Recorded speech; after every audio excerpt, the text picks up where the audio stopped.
कौन होते थे? ब्रिटिश सरकार क्या करती थी ना, या फिर ईस्ट इंडिया कंपनी भी यही किया करती थी कि सपोज़ करिए एक राजा है, ए राजा है, इस राजा का दरबार लगेगा। इस दरबार में आपने टीवीज़ में, मूवीज़ में भी देखा होगा कि दरबार में काफ़ी सारे मंत्री होते हैं जिसमें राजा अपना काम करते हैं।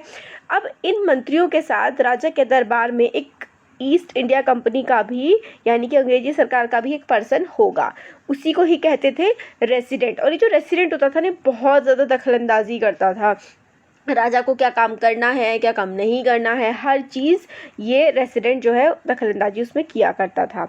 तो रेसिडेंट को स्टेशन कर दिया गया था, काफ़ी सारे कोर्ट्स में स्टेशन कर दिया गया था, मतलब अब उनको राजाओं को रखना पड़ेगा। जिन राजाओं के साथ ब्रिटिशर्स ने वो कर ली है, जैसे ये राजा है और ये ब्रिटिशर है, तो ब्रिटिशर ने इस राजा के साथ अलायंस बना ली है। अलायंस और इंग्लिश में हम लोग बोलते हैं संधि कर ली है। तो ये जो राजा है ना, ये जो किंग है, अब ये क्या करेगा, ये ब्रिटिशर्स के एक पर्सन को अपने वहाँ अपने कोर्ट में रखेगा। वो पर्सन किंग को बड़ा मतलब परेशान इन द सेंस कि उसके हर काम में दखलंदाजी किया करता था, किंग की पावर को वो ख़त्म कर रहा था।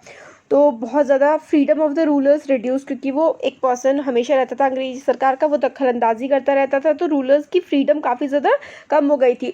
रूलर्स को मना कर दिया गया था, मतलब राजा को मना कर दिया गया है कि अब तुम आर्मी नहीं रखोगे। आर्मी किसकी रहेगी? आर्मी रहेगी ब्रिटिश सरकार की। And the revenues and territories taken away by stages. तो भाई जिस राजा के पास अपनी आर्मी ही नहीं है, इसका मतलब है उसके पास अपनी ताकत ही नहीं है। तो कहा गया कि तुम्हारे दरबार में हमारी आर्मी रहेगी, हम लोग आर्मी अपने लोग ब्रिटेन से आए हुए लोग ही आर्मी में होते थे, और वो राजा के दरबार के बाहर खड़ी हुआ करती थी।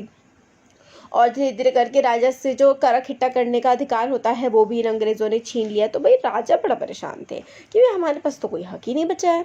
तो काफ़ी ज़्यादा सब लोग इरिटेट हो रखे थे इन लोगों से, अंग्रेज़ों से।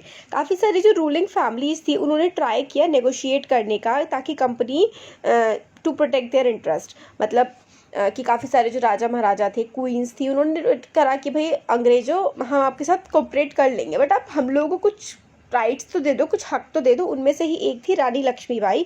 वो ये चाहती थी कि कंपनी रिकॉग्नाइज कर ले उनके एडॉप्टेड सन को। मतलब जो रानी लक्ष्मीबाई थी, उनके पति की जब डेथ हो गई ना, तो उनका अपना कोई भी रियल सन नहीं था। रानी लक्ष्मीबाई ने एक बेटे को गोद लिया था।